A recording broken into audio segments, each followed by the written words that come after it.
ونستعينه ونستغفره ونؤمن به ونتوكل عليه ونعوذ بالله من شرور أنفسنا ومن سيئات أعمالنا ونعوذ بالله من شرور أنفسنا ومن سيئات أعمالنا من يهده الله فلا مضل له ومن يضلله فلا هادي له ونشهد أن لا إله إلا الله وحده لا شريك له ونشهد أن سيدنا ومولانا وحبيبنا محمدا عبده ورسوله أرسله بالحق بشيرا ونذيرا بين يدي الساعة وداعيا إلى الله بإذنه وسراجا منيرا صلى الله تعالى عليه وعلى آله وأصحابه وبارك وسلم تسليما كثيرا كثيرا. أما بعد فأعوذ بالله من الشيطان الرجيم. بسم الله الرحمن الرحيم. والعصر إن الإنسان لفي خسر إلا الذين آمنوا وعملوا الصالحات وتواصوا بالحق وتواصوا بالصبر. وقال عز وجل والذين جاهدوا فينا لنهدينهم سبلنا وإن الله لمع المحسنين. وقال عز وجل قل هذه سبيلي أدعو إلى الله على بصيرة أنا ومن اتبعني وسبحان الله وما أنا من المشركين. صدق الله. وقال عليه الصلاة والسلام بلغوا عني ولو آية. وقال فليبلغ الشاهد الغائب. وقال عليه الصلاة والسلام لا يؤمن أحدكم حتى يحب لأخيه ما يحب لنفسه. وقال عليه الصلاة والسلام لا يؤمن أحدكم حتى يكون هواه تبعا لما جئت به أو كما قال عليه الصلاة والسلام.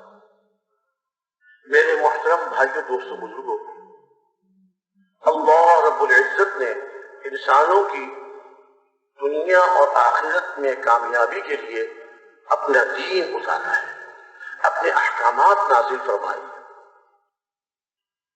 اور ان احکامات کو پورا کر کے اللہ کے اوامر کو پورا کر کے انسان دنیا میں بھی کامیاب ہوتا ہے، آخرت میں بھی کامیاب ہوتا ہے، اور اللہ تعالیٰ کے احکامات کو جناب رسول اکرم صلی اللہ علیہ وسلم کے طریقوں کو پورا کرنا یہ ہماری ذمہ داری ہے. ہر مسلمان، ہر انسان کامیاب ہونا چاہتا ہے، یہ چاہتا ہے کہ میں بھی کامیاب ہو جاؤں، میری اولاد بھی، اس کا مستقبل بھی اچھا ہو جائے. اور افسوس کی بات ہے کہ ہم ظاہری حالات کو دیکھ کر اور اپنے آنکھوں کے مشاہدے سے ہم یہ سمجھتے ہیں کہ چیزیں زیادہ ہو جائیں گی، مال دولت زیادہ ہو جائے گا تو ہم کامیاب ہو جائیں گے. حالانکہ کامیابی اور ناکامی کا فیصلہ اللہ کے ہاتھ سے ہوتا ہے، اور اللہ تعالیٰ نے انسانوں کی کامیابی اور ناکامی کے فیصلے دنیا کے ساز و سامان پر نہیں رکھے، مال دولت پر نہیں رکھے. مال دولت سے اور دنیا کے اسباب سے، دنیا کی چیزوں سے پریشانی تو آ سکتی ہے، اور پریشانی تو آتی ہے، اس سے کامیابی نہیں ملتی. یہ نظروں کا دھوکہ ہے، یہ انسان کا مشاہدہ غلط ہے. ان چیزوں میں اللہ نے کامیابی رکھی نہیں. جس چیز میں اللہ نے کامیابی رکھی نہیں اس میں کامیابی تلاش کریں گے تو کیسے ملے گی؟ اللہ تعالیٰ نے کامیابی اپنے دین پر چلنے میں، اپنے دین پر عمل کرنے میں، اپنے احکامات کو حضور اکرم صلی اللہ علیہ وسلم کے طریقوں پر پورا کرنے میں رکھی. اللہ تعالیٰ کا ایک ایک حکم اور حضور اکرم صلی اللہ علیہ وسلم کا ایک ایک طریقہ اور آپ کی ایک ایک سنت ساتوں زمین ساتوں آسمان سے رقیب تھی. اللہ تعالیٰ کا ایک ایک حکم اور ہمارے پیارے نبی صلی اللہ علیہ وسلم کی ایک ایک سنت ساتوں زمین ساتوں آسمان سے رقیب تھی، اور اس میں اللہ نے کامیابی رکھی. میرے بھائی کے دوستوں بزرگوں، دین زندہ ہوتا ہے، اللہ کے احکامات زندہ ہوتے ہیں جب دین کے لیے محنت ہوتی ہے. دین کو زندہ کرنے کی جب محنت ہوتی ہے اللہ تعالیٰ احکامات کو زندہ فرماتے ہیں. اللہ تعالیٰ کی مدد ان پر اترتی ہے، اللہ تعالیٰ کی طرف سے رحمتیں اور برکتیں نازل ہوتی ہیں. ایمان اور نیک اعمال، اس پر اللہ تعالیٰ کامیاب فرماتے ہیں. قرآن پاک میں ارشاد فرمایا اعوذ باللہ من الشیطان الرجیم ولو ان اہل القرى آمنوا واتقوا لفتحنا علیہم برکات من السماء والارض. اگر یہ بستیوں والے ایمان لے آتے اور تقوی اختیار کر لیتے، اگر یہ بستیوں والے ایمان لے آتے اور تقوی اختیار کر لیتے، البتہ آسمان سے اور زمین سے ان کے لیے برکتوں کے دروازے کھول دیتے. اللہ تعالیٰ آسمان سے ہی برکتیں اتارتے ہیں اور زمین سے بھی ان کے لیے برکتیں نکالتے ہیں. آسمان سے ہی برکتیں اترتی ہیں اور زمین سے بھی اللہ تعالیٰ ان کے لیے برکتیں نکالتے ہیں. کب؟ جب یہ ایمان اور تقوی والے، نیک اعمال والے، حضور اکرم صلی اللہ علیہ وسلم کی سنتوں پر عمل کرنے والے. ایک ایک سنت ساتوں زمین ساتوں آسمان سے زیادہ قیمتی ہے. ہمارے حضرت ابو ہریرہ رضی اللہ تعالیٰ عنہ ارشاد فرماتے ہیں کہ میں ایک مرتبہ حضور اقدس صلی اللہ علیہ وسلم کی خدمت میں حاضر ہوا. مجھ سے پہلے 2 صحابہ بیٹھے ہوئے تھے، میں بھی آ کے بیٹھ گیا، سلام پیش کیا، بیٹھ گیا. ہم 3 صحابہ ہو گئے اور حضور اقدس صلی اللہ علیہ وسلم کے سامنے ایک پلیٹ رکھی ہوئی تھی جس میں 7 دانے کھجور کے تھے. صحابہ 3 تھے اور کھجوریں 7 تھی. حضور صلی اللہ علیہ وسلم نے ارشاد فرمایا بسم اللہ پڑھو اور یہ کھاؤ، کھجوریں کھاؤ. حضرت ابو ہریرہ رضی اللہ عنہ ارشاد فرماتے ہیں کہ ہم نے بسم اللہ پڑھ کے وہ کھجوریں کھانی شروع کی اور کھجوریں ہم تینوں کھاتے جا رہے ہیں اور کھجور پلیٹ سے اٹھا کر کھاتے ہیں اور منہ سے گٹلی نکال کر دوسرے ہاتھ کی مٹھی میں رکھتے ہیں. کھجور کھاتے ہیں اور منہ سے گٹلی نکال کے دوسرے ہاتھ میں رکھتے ہیں. جب خوب کھجوریں ہم تینوں نے کھا لی، ہمارا پیٹ بھر گیا، تو جو 2 صحابہ پہلے سے بیٹھے ہوئے تھے ان میں سے ایک نے اپنی مٹھی کھولی اور گٹلیاں گنی تو ان کے ہاتھ میں 50 گٹلیاں تھیں، یعنی انہوں نے 50 کھجوریں کھا لی. دوسرے صحابی نے اپنی مٹھی کھولی اور اپنے ہاتھ کی گٹلیاں گنی، ان کے ہاتھ میں بھی 50 گٹلیاں تھیں. حضرت ابو ہریرہ رضی اللہ عنہ فرماتے ہیں کہ میں نے اپنی مٹھی کھولی اور اپنے ہاتھ کی گٹلیاں گنی تو میرے ہاتھ میں 54 گٹلیاں تھیں. 2 صحابہ نے 50 کھجوریں کھائیں، 50 اور 50 100 اور 54 کھائیں. حضرت ابو ہریرہ رضی اللہ عنہ 154 کھجوریں ان تینوں حضرات نے کھا لی اور پلیٹ میں 7 دانے کھجور کے ویسے ہی رکھے ہوئے تھے. یہ کہاں سے آئیں؟ یہ کھجوریں کہاں سے آئیں؟ یہ اللہ کے غیبی خزانے سے آئیں. اللہ تعالیٰ جب لوگ اللہ کے دین پر چلتے ہیں، اللہ کے دین پر اپنی زندگی کو لاتے ہیں، اللہ کے ایک ایک حکم کو پورا کرتے ہیں اور پیارے نبی صلی اللہ علیہ وسلم کی ایک ایک سنت میں عمل کرتے ہیں، اور پھر یہ اللہ کے حکم اور پیارے نبی صلی اللہ علیہ وسلم کی سنتیں دنیا میں زندہ ہو جائیں، اس کے لیے محنت کرتے ہیں. اللہ تعالیٰ پھر ان کی زندگیوں میں برکت دیتے ہیں، ان کے مال میں برکت دیتے ہیں، ان کی اولاد میں برکت آتے ہیں. اللہ تعالیٰ برکتوں کے دروازے کھول دیتے ہیں. دنیا کی چیزوں سے برکتیں نہیں آتی، دنیا کے اسباب سے برکتیں نہیں آتی، یہ تو ایمان اور تقوی سے برکتیں آتی ہیں. قرآن پاک میں اللہ رب العزت نے ارشاد فرمایا وَمَن يَتَّقِ اللَّهَ يَجْعَلْ لَهُ مَخْرَجًا وَيَرْزُقْهُ مِنْ حَيْثُ لَا يَحْتَسِبُ. کہ جو آدمی اللہ کا تقوی اختیار کرتا ہے، فرمایا اللہ تعالیٰ ہر تنگی سے اس کی راستہ نکالتے ہیں، اور وہاں سے روزی عطا فرماتے ہیں جہاں سے روزی ملنے کا وہم و گمان بھی نہیں ہوتا. اپنے غیر سے روزی عطا فرماتے ہیں.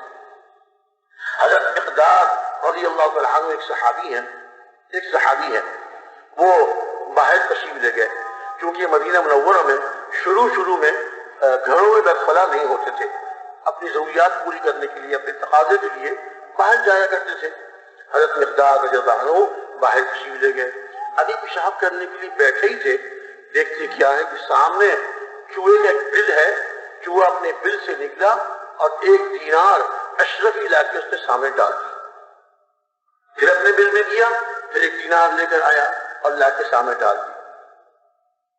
16 مرتبہ اپنے بل سے ایک اشرفی لاتا رہا، سامنے ڈالتا رہا، اور آخر میں 17واں دینار اور لال رنگ کی تھیلی وہ گھسیٹتا ہوا لایا اور لا کے وہ تھیلی سامنے ڈال. یعنی گویا کہ اس نے یہ کہہ دیا کہ جتنا میرے پاس خزانہ تھا وہ تم کو لا کے دے دیا. حیران ہوئے، سارے دینار تھیلی میں ڈالے اور وہ تھیلی لے کر حضور اقدس صلی اللہ علیہ وسلم کی خدمت میں حاضر ہوئے اور جا کے ساری بات سنائی کہ یا رسول اللہ، میں تو تقاضے کے لیے بیٹھا تھا اور یہ واقعہ میرے ساتھ پیش آیا۔ آپ نے پوچھا کیا تم نے اس کے بل میں ہاتھ ڈالا تھا دیکھنے کے لیے کہ اس میں کچھ خزانہ ہے، کچھ دینار ہے، کچھ؟ یا رسول اللہ مجھے کیا پتا، میں تو اپنے تقاضا پورا کرنے کے لیے بیٹھا تھا۔ ارشاد فرمایا مفہوم اس طرح سے ہے کہ یہ وہ روزی ہے جو اللہ رب العزت تقوی میں نصیب فرماتے ہیں، جاؤ تمہارے لیے حلال ہے، اسے استعمال کرو، تمہارے لیے حلال ہے، اسے استعمال۔ اللہ تعالیٰ خیر سے روزی عطا فرماتا ہے۔ ومن يتق الله يجعل له مخرجا ويرزقه من حيث لا يحتسب۔ اللہ تعالیٰ ہر تنگی سے راستہ نکالتے ہیں اور وہاں سے روزی عطا فرماتے ہیں جہاں سے روزی ملنے کا وہم و گمان بھی نہیں ہوتا۔ اور دوسری آیت میں کیا ارشاد فرمایا، ومن يتق الله يجعل له من امره يسرا، کہ جو آدمی اللہ کا تقوی اختیار کرتا ہے اللہ تعالیٰ اس کے ہر معاملے کو آسان کر دیتا ہے، اس کے کاموں کو اللہ آسان کر دیتا ہے۔ یہ ہے ایمان والے، اعمال والے جب نیک عمل کرتے ہیں اور تقوی اختیار کرتے ہیں، اللہ کے حکموں پر اور پیارے نبی صلی اللہ علیہ وسلم کی سنتوں پر اپنی زندگی کو لاتے ہیں، اللہ رب العزت غیب سے ان کی روزی کا انتظام کرتے ہیں، غیب سے روزی کا انتظام کرتے ہیں۔ حضرت ابو ہریرہ رضی اللہ عنہ فرماتے ہیں کہ حضور اقدس صلی اللہ علیہ وسلم نے مجھے ایک تھیلی عنایت فرمائی، ابو ہریرہ یہ لو، اور اس میں کھجورے ہیں، اس تھیلی میں کھجورے ہیں، بسم اللہ پڑھ کے اس میں سے نکالتے رہنا اور کھاتے رہنا، اپنے مہمانوں کو کھلاتے رہنا، لیکن دیکھو تھیلی الٹی کر کے خالی نہ کرنا، تھیلی الٹی کر کے خالی نہ کرنا، بسم اللہ پڑھ کے نکالتے رہنا۔ حضرت ابو ہریرہ رضی اللہ عنہ فرماتے ہیں کہ حضور اقدس صلی اللہ علیہ وسلم کی زندگی میں، آپ کی مبارک زندگی میں، میں اس تھیلی میں سے بسم اللہ پڑھ کے کھجورے نکالتا رہا، کھاتا بھی رہا، کھلاتا بھی رہا، حتیٰ کہ حضور اقدس صلی اللہ علیہ وسلم کا وصال ہو گیا۔ اور اس کے بعد حضرت ابوبکر صدیق رضی اللہ عنہ کا خلافت، ان کی خلافت کا زمانہ آیا، ان کی خلافت کے زمانے میں بھی میں اس تھیلی میں سے بسم اللہ پڑھ کے کھجورے نکالتا رہا، کھاتا رہا اور کھلاتا رہا۔ وہ تھیلی ختم نہیں ہوئی، اس میں کھجورے ختم نہیں ہوئی۔ حضرت عمر، حضرت ابوبکر صدیق عنہ کا انتقال ہو گیا، حضرت عمر رضی اللہ عنہ کا خلافت، ان کی خلافت کا زمانہ آیا، ان کی خلافت کے زمانے میں بھی میں بسم اللہ پڑھ کے کھجورے نکال کے کھاتا رہا اور اپنے مہمانوں کو کھلاتا رہا، حتیٰ کہ حضرت عمر رضی اللہ عنہ کو شہید کر دیا گیا۔ پھر حضرت عثمان رضی اللہ عنہ کی خلافت کا زمانہ آیا، ان کی خلافت کے زمانے میں بھی میں اس تھیلی میں سے بسم اللہ پڑھ کے کھجورے نکالتا رہا، کھاتا رہا، اوروں کو کھلاتا رہا، کھجورے ختم نہیں ہوئی۔ اور جس دن حضرت عثمان رضی اللہ تعالیٰ عنہ کو شہید کیا گیا، اس دن میں اپنی اونٹنی پہ سوار کہیں جا رہا تھا اور وہ تھیلی میں نے اپنی اونٹنی کے پیچھے باندھی ہوئی تھی، وہ تھیلی اپنی اونٹنی کے پیچھے باندھی ہوئی تھی، نہ معلوم کیسے کھل گئی اور کہاں گر گئی، مجھے میں نے تلاش کیا، بہت تلاش کیا، وہ تھیلی نہیں ملی۔ لوگوں کو ایک صدمہ تھا، امیر المومنین حضرت عثمان رضی اللہ تعالیٰ عنہ کی شہادت کا، اور مجھے دو صدمے تھے، ایک امیر المومنین کی شہادت کا اور ایک اپنی اس تھیلی کی گم ہونے کا۔ وہ تھیلی گم ہو گئی، اب کھجورے اس میں ختم نہیں ہوئی۔ اب دیکھیے حضور اقدس صلی اللہ علیہ وسلم کی حیات طیبہ میں کتنے سال آپ اس میں سے نکال کے کھاتے رہے، کھلاتے رہے، بسم اللہ پڑھ کے نکالتے رہے، اللہ کو معلوم ہے، اس کا پتہ نہیں۔ حضرت ابوبکر صدیق رضی اللہ عنہ کی خلافت کا زمانہ 2 سال چند مہینے ہے، اس 2 سال کے عرصے میں کھاتے رہے، کھلاتے رہے۔ حضرت عمر رضی اللہ تعالیٰ عنہ کا زمانہ خلافت 10 سال چند مہینے، 12 سال سمجھ لیجیے۔ 10 سال تک اس تھیلی میں سے بسم اللہ پڑھ کے نکالتے رہے، کھاتے رہے، کھلاتے رہے، حتیٰ کہ حضرت عمر رضی اللہ عنہ شہید ہو گئے۔ پھر حضرت عثمان رضی اللہ عنہ کا زمانہ خلافت 12 سال چند مہینے، تو 2 اور 12 اور 13، 12، 22 سال، 23 سال، 22 سال، 23 سال، اس سے بھی زیادہ، اس لیے کہ حضور کی زندگی میں کتنے سال کھاتے رہے یہ اللہ کو معلوم ہے۔ 22-23 سال تک ایک تھیلی میں سے بسم اللہ پڑھ کے کھجوریں نکالتے رہے، کھاتے بھی رہے اور کھلاتے بھی رہے، کھجوریں ختم نہیں ہوئی۔ میرے بھائی دوست بزرگوں، جب ایمان اور اعمال والے بنتے ہیں اور اللہ کے حکموں پہ عمل کرنے والے اور پیارے نبی صلی اللہ علیہ وسلم کے طریقوں پہ چلنے والے، اللہ رب العزت ان کی زندگیوں میں برکت فرماتے ہیں، ان کی اولاد میں برکت فرماتے ہیں، ان کی اولاد کو اللہ تعالیٰ نیک صالح بنا دیتے ہیں۔ ہر آدمی چاہتا ہے کہ میری اولاد نیک بن جائے، میری اولاد اطاعت کرنے والی بن جائے، میری اولاد دنیا میں بھی اچھی ہو جائے اور آخرت میں بھی اس کی زندگی اچھی ہو جائے۔ اپنی زندگی بنانا چاہتا ہے، اپنی اولاد کی زندگی بنانا چاہتا ہے۔ اور میرے بھائی دوست بزرگوں، زندگی بنتی ہے اللہ کے حکم اور حضور اکرم صلی اللہ علیہ وسلم کے طریقوں پر چلنے سے۔ اور پھر چونکہ ہم آخری نبی کے امتی ہیں، ہمارے پیارے نبی صلی اللہ علیہ وسلم آخری نبی، آپ نے ارشاد فرما دیا انا خاتم النبیین لا نبی بعدی، میں آخری نبی ہوں، میرے بعد کوئی نبی نہیں آئے، اور تم آخری امت ہو اور تمہارے بعد کوئی امت۔ اب چونکہ ہمارے پیارے نبی صلی اللہ علیہ وسلم آخری نبی ہے، نبوت کا سلسلہ آپ پہ ختم ہو گیا، تو نبیوں والی محنت اللہ رب العزت نے اس امت کے ذمہ لگا دی۔ ہم سب جتنے یہاں بیٹھے ہوئے ہیں، ہم سب میں سے ہر ایک حضور والی دعوت والی محنت کے ہم سب ذمہ دار ہیں، ہمارے ذمے ہیں۔ اللہ رب العزت اس مبارک محنت کے کرنے پر کامیاب فرماتے ہیں، دنیا کی زندگی میں بھی کامیاب فرماتے ہیں اور آخرت کی زندگی میں کامیاب، کیونکہ اس محنت سے اللہ تعالیٰ دین کو زندہ فرماتے ہیں، اور جب دین زندہ ہوتا ہے اللہ تعالیٰ کی طرف سے برکتوں کے اور رحمتوں کے دروازے کھل جاتے ہیں، برکتوں کے اور رحمتوں کے دروازے کھل جاتے ہیں۔ میرے بھائی دوست بزرگوں، امت کا بہت بڑا نقصان ہو گیا کہ امت نے دین کی محنت چھوڑ دی، امت میں سے دین کی محنت نکل گئی، اور جب امت میں سے دین کی محنت نکلی تو دین نکل گیا، اور جب دین نکلا تو امت مصیبتوں میں گر گئی، پریشانیوں میں گر گئی، اس لیے کہ امت نے اپنا مقصد چھوڑ دیا۔ اللہ رب العزت نے اس امت کا مقصد بنایا، ہم سب کا یہ مقصد ہے، ہم سب کا یہ اصل کام ہے کہ ہم پیارے نبی صلی اللہ علیہ وسلم کی والی محنت کو اپنی محنت بنا لیں، آپ والی محنت کو اپنی زندگی کا مقصد بنا لیں۔ مقصد بنانے کا مطلب یہ ہوتا ہے کہ آدمی مقصد کو قربان نہیں ہونے دیتا اور چیزوں کو مقصد کے آگے قربان کر دیتا ہے، اپنے کاموں کو آگے پیچھے کر دیتا ہے، مقصد کو قربان نہیں ہونے دیتا۔ دکاندار اپنی دکان کو، اپنے دکان میں کاروبار کو اپنی زندگی کا مقصد بناتا ہے، اب وہ سارے کاموں کو آگے پیچھے کرتا ہے، رشتے دار آ گئے، مہمان آ گئے، کوئی اور کام آ گیا، وہ کہتا ہے ابھی سب میں دکان جانے کا وقت ہو گیا، اب میں نہیں ٹھہر سکتا۔ بیوی کرتا پکڑتی ہے، کہاں جا رہے ہیں؟ بیٹے کو بہت تیز بخار چڑھ گیا، یہ سن کے پریشان تو ہو جاتا ہے، بیٹے کو بہت تیز بخار ہو گیا، لیکن ہاتھ پہ لگی ہوئی گھڑی دیکھتا ہے، پھر سر ہلاتا ہے، نفی میں سر ہلاتا ہے اور کہتا ہے کہ اب میں نہیں رک سکتا، میری دکان جانے کا وقت ہو گیا۔ دکان جا کر وہاں سے میں کام کرنے والے لڑکے کو بھیج دوں گا، وہ بچے کو لے کے ڈاکٹر کو دکھا کے دوائی لا دے گا، میں اب نہیں ٹھہر سکتا۔ مقصد کو قربان نہیں ہونے دیتا آدمی اور ضرورتوں کو مقصد پہ قربان کر دیتا ہے۔ اس لیے یاد کیا جاتا ہے، ہمارے بڑے ہی چاہتے ہیں کہ حضور اکرم صلی اللہ علیہ وسلم والی محنت کو اپنی زندگی کا ہم مقصد بنا لیں، اس کو اپنا اصل کام بنا لیں، سارے کاموں کو اس پہ قربان کریں، جس طرح صحابہ کرام رضی اللہ تعالیٰ عنہم نے حضور والی محنت کو اپنا اصل کام بنایا، اس کو اپنی زندگی کا مقصد بنایا۔ دن میں، رات میں، سونے سے پہلے، صبح اٹھنے کے بعد ہر وقت ان کو ایک فکر تھی، جیسے کہ ہمارے آقا، ہمارے پیارے نبی صلی اللہ علیہ وسلم کو اپنی امت کی فکر تھی۔ آپ کے قلب اطہر میں ہر وقت امت کا غم، ہر وقت امت کی فکر۔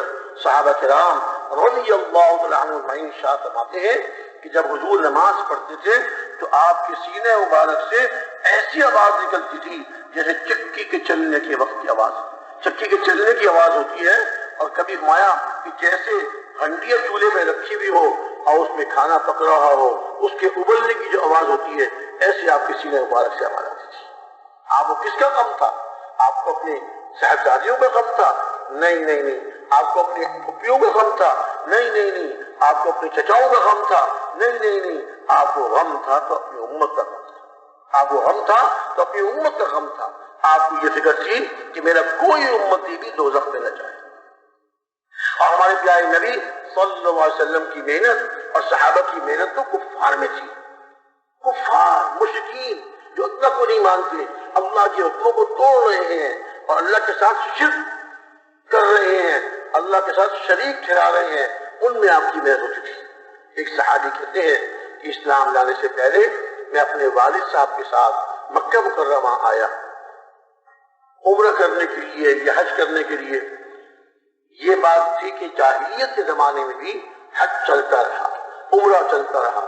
یہ الگ بات تھی کہ کرتے اپنے جاہلیت کے طریقوں پر، اپنے رسم و رواج کے مطابق، لیکن حج چلتا رہا، عمرہ ہوتا رہا. تو فرماتے ہیں کہ میں اپنے والد صاحب کے ساتھ آیا، کیا دیکھتا ہوں کہ ایک خوبصورت نوجوان بازار میں لوگوں کو دعوت دے رہے ہیں اور لوگوں سے کہہ رہے ہیں یا ایھا الناس قولوا لا الہ الا اللہ. اے لوگوں تم لا الہ الا اللہ پڑھ لو، تم لا الہ الا اللہ کا اقرار کر لو، تم کامیاب ہو. اب یہ دعوت دیے چلے جا رہے ہیں، صبح سے دوپہر ہو گئی دعوت دیتے دیتے آپ دعوت دے رہے ہو. اور آپ کے پیچھے وہ صحابی کہتے ہیں آپ کے پیچھے ایک اور ذرا ان سے بڑی عمر کے، وہ بھی خوبصورت، اور ان کی سر کے بالوں کی مہندیاں بنی ہوئی ہیں، سر کے بالوں کی مہندیاں بنی ہوئی ہیں. اب وہ آپ کے پیچھے وہ بھی چل رہے ہیں.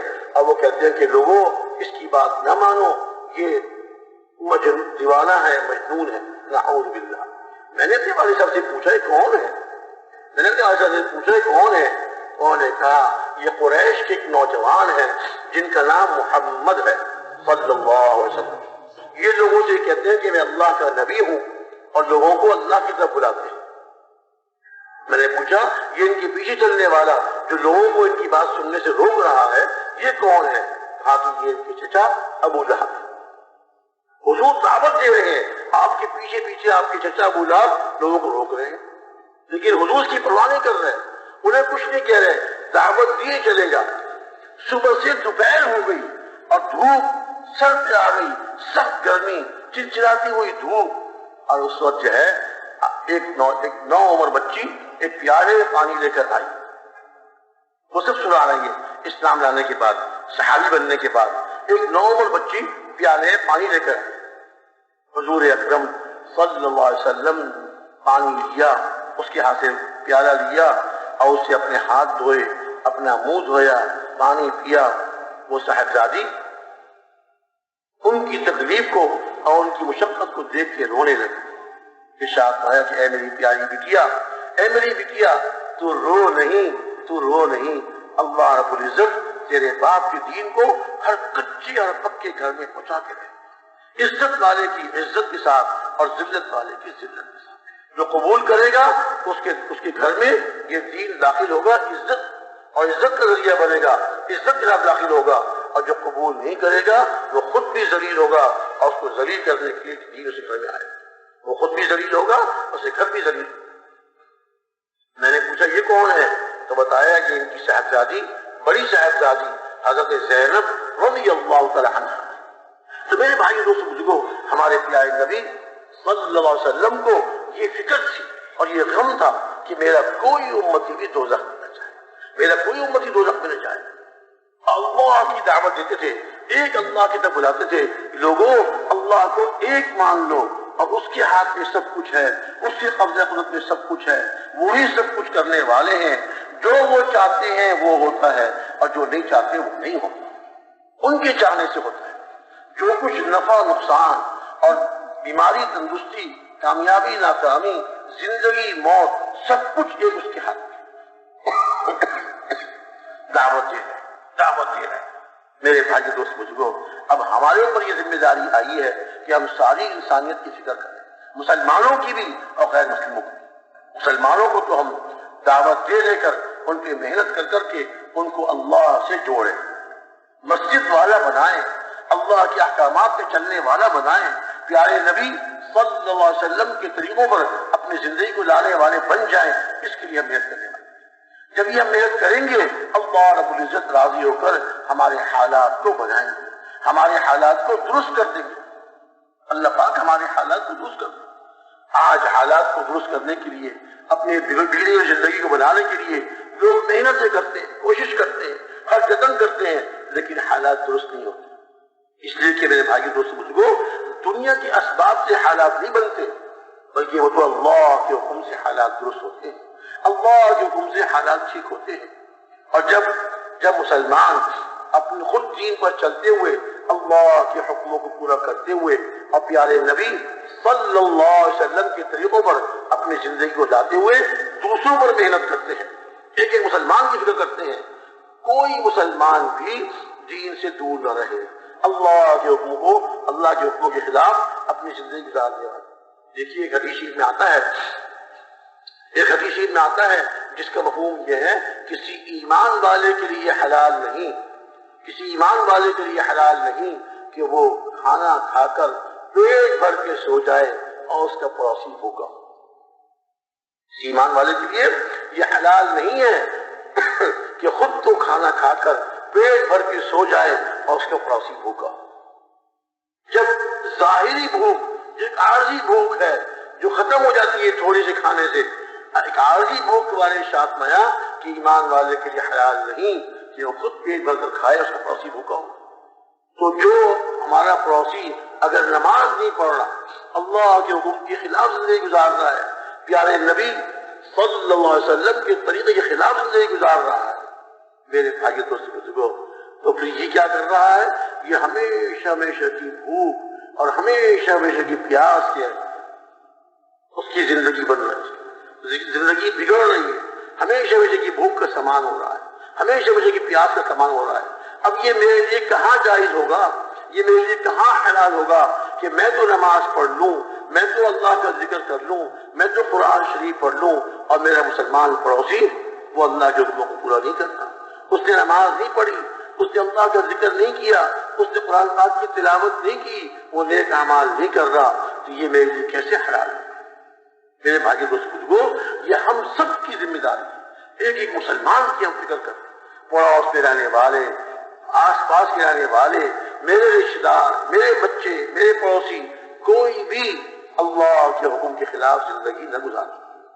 ہر مسلمان کی ہم کو فکر ہو، ایک ایک مسلمان کو دیکھ کر ہم بے چین ہو جائیں کہ اللہ کے حکموں کو توڑ رہا ہے، یہ پیارے نبی صلی اللہ علیہ وسلم کے طریقے کے خلاف زندگی گزار رہا ہے، بے چین ہو جائیں۔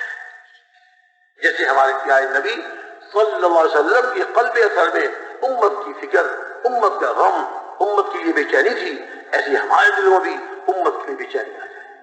میرے بھائی دوست بزرگوں، زندگی بہت تھوڑی سی ہے، گزر رہی ہے، جو گزر گئی وہ ہاتھ سے نکل گئی، جو باقی ہے وہ کسی کو نہیں پتا کتنی باقی ہے، جو باقی ہے وہ کسی کو نہیں پتا کتنی باقی ہے۔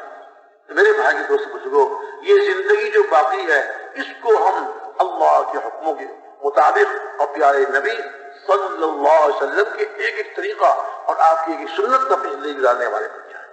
گھر کے اندر کی زندگی، گھر سے باہر کی زندگی، اپنے کاروبار کی زندگی، ہر جگہ ہم سنت پہ عمل کرنے والے بن جائیں، خود بھی سنتوں پہ عمل کرنے والے بن جائیں اور دوسروں کی محنت کر کر کے ان کو بھی سنتوں پہ چلانے والے اور سنت پہ زندگی گزارنے والے بنا دیں۔ کوئی مسلمان بھی سنت کے خلاف زندگی نہ گزارتا، کوئی مسلمان بھی اللہ کے حکم کو نہ توڑا، اعمال پر اللہ تعالیٰ راضی ہو کر ان کے کاموں کو بناتے ہیں، دین پر چلتے ہوئے دین کی محنت کرنے والے بن جائیں، اللہ رب العزت راضی ہو کر ان کے حالات کو بناتے ہیں۔ صحابہ کرام رضی اللہ تعالیٰ عنہم کے بارے میں ہم سب جانتے ہیں کہ ان کے حالات کیسے بگڑے ہوئے تھے، کیسے آپس میں دشمنیاں تھیں اور کیسے ایک دوسرے کے خون کے پیاسے تھے۔ ایک قبیلے والوں کو اگر دوسرے قبیلے والے کا آدمی اس پر قابو پا سکتے اور وہ اکیلا مل جاتا تو اسے قتل کر دیتے، دوسرے قبیلے والوں کو اس قبیلے کا آدمی مل جاتا اور اس سے بس چل جاتا تو اسے قتل کر دیتے، معمولی بات پر قتل کر دیا کرتے تھے اور معمولی بات پہ خون بہا دیا کرتے تھے۔ دشمنیاں، پرانی دشمنیاں، لیکن جب اللہ کا دین آیا اور اللہ کے دین پر چلنے والے بنے اور اللہ کے دین کو زندہ کرنے کی محنت کرنے والے بنے، اللہ رب العزت نے ان کے حالات کو درست فرما دیا اور اللہ تعالیٰ نے ان کی دشمنیوں کو ختم فرما دیا۔ اللہ تعالیٰ نے بطور احسان کے ارشاد فرمایا کہ اے ہمارے نبی، اگر آپ روئے زمین کے سارے خزانے خشک کر ڈالتے تو بھی آپ ان کے دلوں کو نہیں جوڑ سکتے تھے، وَلَكِنَّ اللَّهَ أَلَّفَ بَيْنَهُمْ، لیکن اللہ تعالیٰ نے ان کے دلوں کو جوڑ دیا. اللہ تعالیٰ دشمنیاں ختم فرما دیں گے, اللہ تعالیٰ دلوں کو جوڑ دیں گے, اللہ تعالیٰ مصیبتوں کو ختم فرما دیں گے, اللہ تعالیٰ پریشانیوں کو ختم فرما دیں گے. آج امت مصیبتوں میں گھر چکی, پریشانیاں ان پہ ٹوٹ چکی, اور میرے بھائی دوست بزرگوں, پریشانیاں کیسے دور ہوں, یہ مصیبتیں کیسے ختم ہوں؟ اس کا راستہ ایک ہی ہے, اور وہ کیا کہ اللہ کے دین پر ہم خود عمل کرنے والے, اللہ کے احکامات کو اپنی زندگی میں لانے والے, اور حضور اکرم صلی اللہ علیہ وسلم کی ایک ایک سنت اور آپ کے ایک ایک طریقے کو اپنی زندگی میں لانے والے, اور دوسروں پر محنت کر کے ان کو اس پہ کھڑا کرنے والے. ہر مسلمان پورے دین پر چلنے والا اور دین کو زندہ کرنے کی محنت کرنے والا, یہ ہماری فکر ہو, اس کے لیے ہم محنت کر رہے ہوں, اس کے لیے ہم کوشش کر رہے ہوں. میرے بھائی دوست بزرگوں, اللہ تعالیٰ ہمارے حالات کو بھی بنا دیں گے, ہماری مصیبتوں کو اللہ دور فرما دیں گے, ہماری پریشانیوں کو اللہ ختم فرما دیں گے, جیسے صحابہ کرام رضی اللہ تعالیٰ عنہم کے حالات کو اللہ نے درست فرما دیا, ان کے حالات کو اللہ نے ٹھیک کر دیا. تو میرے بھائی دوست بزرگوں, زندگی کتنی باقی ہے کسی کو پتہ نہیں. اب اس باقی زندگی کے لیے ہم نیت کر لیں کہ انشاءاللہ تعالی جتنی زندگی باقی ہے اس کو ہم نے پورے دین پر چلتے ہوئے دین کو زندہ کرنے کی محنت میں گزارنا ہے. ہمارے دن کو ہماری فکر اور رات کو ہماری فکر ایک ہی ہو, ایک ہی غم ہو, وہی غم اور وہی فکر جو ہمارے پیارے نبی صلی اللہ علیہ وسلم کو تھا. آپ والی فکر اور آپ والا غم ہماری فکر بن جائے, اور آپ والا غم ہمارا غم بن جائے. اس کے لیے ہر وقت ہم بے چین ہوں, یا اللہ امت کو ہدایت کیسے مل جائے, اے اللہ امت کو ہدایت کیسے مل جائے, امت کو ہدایت کیسے مل جائے. امت جو غلط راستے پہ چل پڑی ہے, امت جو غلط راستے پر نکل گئی ہے, کیسے سیدھے راستے پر آ جائے. اس کے لیے ہم محنت بھی کریں, اور راتوں کو اٹھ کے اللہ پاک سے دعائیں مانگیں. دلوں کو پھیرنے والے ایک اللہ ہے, مقلب القلوب اللہ ہے. اللہ سے جو دلوں کو پھیرنے والے پاتے ہیں کہ ساری انسانیت کے قلوب اللہ تعالیٰ کی دو انگلیوں کے درمیان ہے, جس طرف چاہے پھر. اس لیے محنت بھی خوب کریں, اور پھر رو رو کے اللہ پاک سے دعائیں. اے مقلب القلوب, اے دلوں کے پھیرنے والے, مسلمانوں کے دلوں کو اور سارے انسانوں کے دلوں کو گمراہی سے ہدایت کی طرف پھیر دیجیے, گمراہی سے ہدایت کی طرف موڑ دیجیے. اللہ سے ہدایت مانگیں, اپنے لیے بھی ہدایت مانگیں, اور ساری امت کے لیے اور ساری انسانیت کے لیے اللہ تعالیٰ سے ہدایت مانگیں. اور یہ ہم عزم کر لیں اور یہ طے کر لیں کہ انشاءاللہ تعالی جتنی زندگی باقی ہے موت تک, کب تک بھائی, موت تک, جتنی زندگی باقی ہے موت تک اللہ کے دین پر چلتے ہوئے اللہ کے دین کو زندہ کرنے کی محنت میں لگے رہیں. ہمیں پوری امت کی فکر ہو, پوری امت کا غم ہو, اس کے لیے ہم فیصلہ کریں کہ انشاءاللہ تعالی موت تک اس کام کو اپنی زندگی کا مقصد بنا کے کرتے رہیں. آپ سب اس کے لیے تیار ہیں انشاءاللہ؟ موت تک کی عزم کریے کہ انشاءاللہ زندگی کی آخری سانس تک ہم اللہ کے دین کو زندہ کرنے کی محنت میں لگے رہیں. اللہ رب العزت اور ساتھ ساتھ یہ بھی عزم کریں کہ انشاءاللہ اللہ کے دین کو اور اللہ کے دین کی محنت کو زندہ کرنے کے لیے پوری دنیا میں جائیں, دنیا کونے کونے پہنچیں گے اللہ کے دین کو اور دین کی محنت کو زندہ کرنے کے لیے. ہم خود بھی محنت کریں گے اور ہر مسلمان کو اس سے تیار کریں گے کہ پورے دین پر چلنے والے بن جائیں اور دین کی محنت کرنے والے بن جائیں. تو پوری دنیا میں جانے کے لیے کون کون تیار ہے بھائی؟ سب تیار ہیں.